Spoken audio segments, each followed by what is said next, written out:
Hello, everyone. You are on the Intravenously channel, and in fact, we have the best heavyweight from Russia as our guest, Alexander Volkov. And today we are not recording under an IV because Because I'm not on an IV, because I don't know what they will drip into me.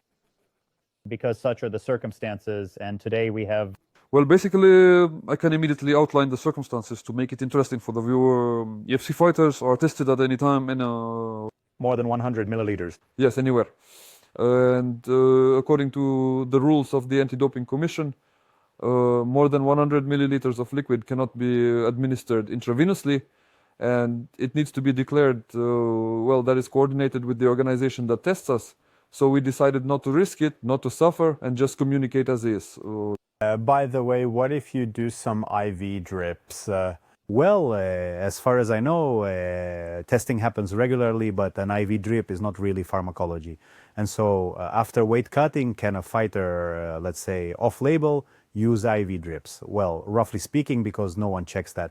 Well, in terms of how many milliliters you... Theoretically, they won't check, but practically there are often extra people who can speak and orient themselves based on the words of another person from the team. If they knew he could be at the location at the time, then there is surely a method for preservatives in the liquid, because any medical liquid contains certain preservatives, certain substances that in a certain amount can be qualified as an intravenous infusion more than necessary.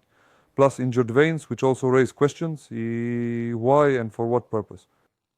If it's clear, like one injection there and unnoticeable, then that's one thing. Another thing might be several injections in a short period. The question was clearly not about 100 milliliters, but rather some more frequent infusion. So, there are many indirect methods, no direct ones, of course, but many indirect ones.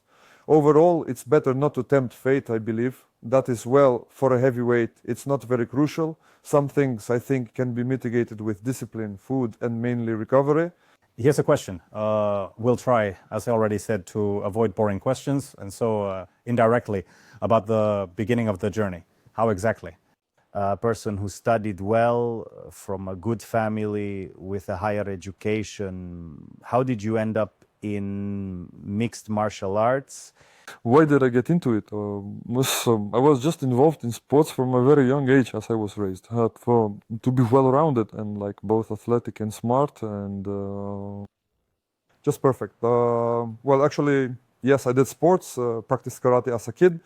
Like all boys, over time it turned into a constant hobby alongside my studies, which I had. And when I was in the final years, I realized I was good at it and started competing professionally.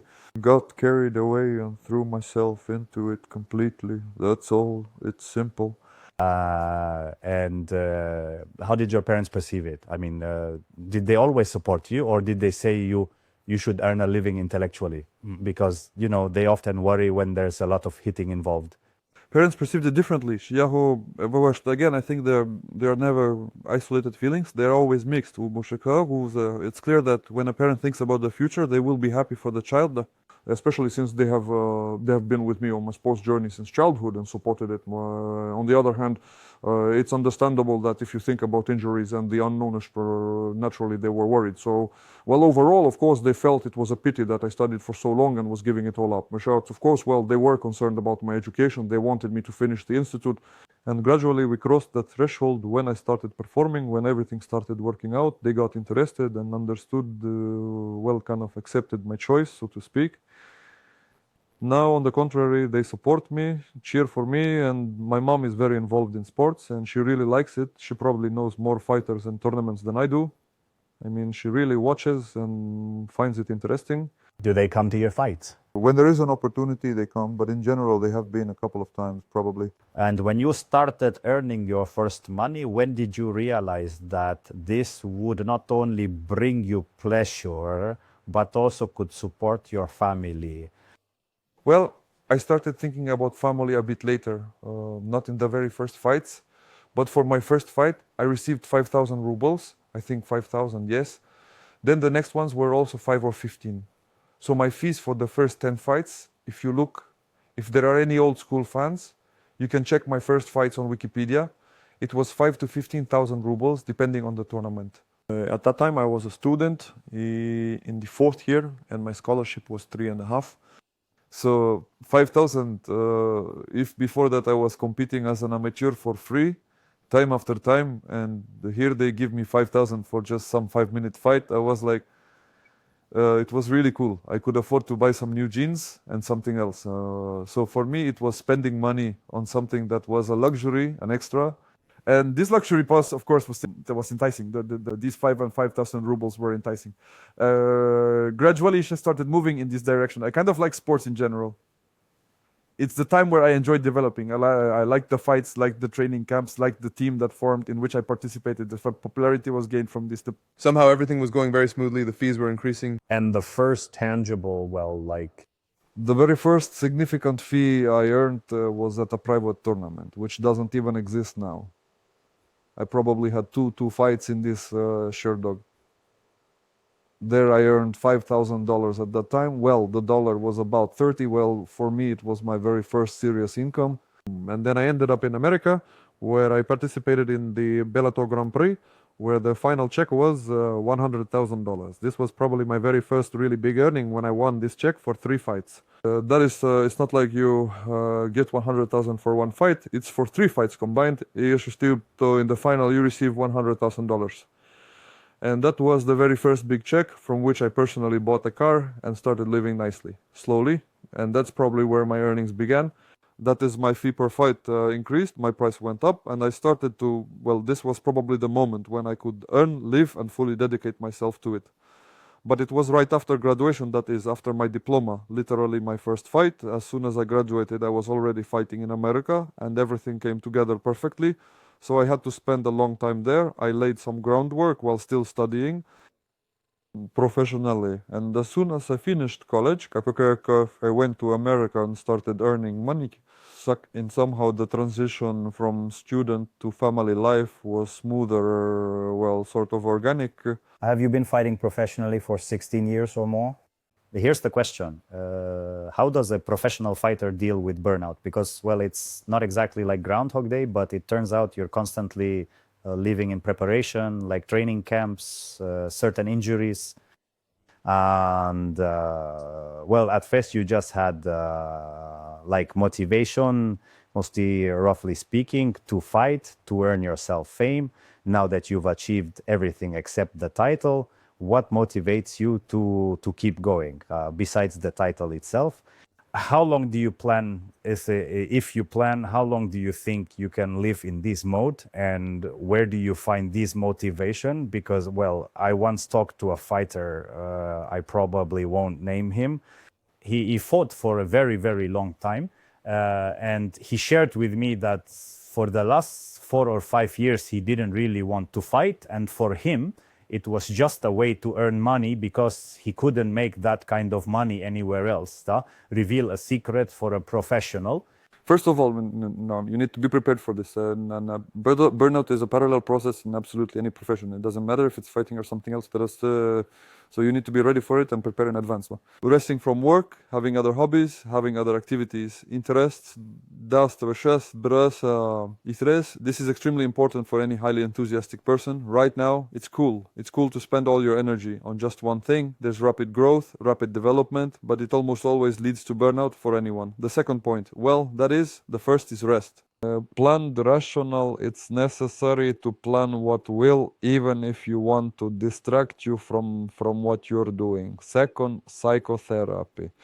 Psychologists or psychotherapists is very important because they help you understand whether burnout is yours or not. That is in general, in your feelings, your emotions regarding the work you do, life, and everything else. Third, even under these conditions, burnout cannot be avoided.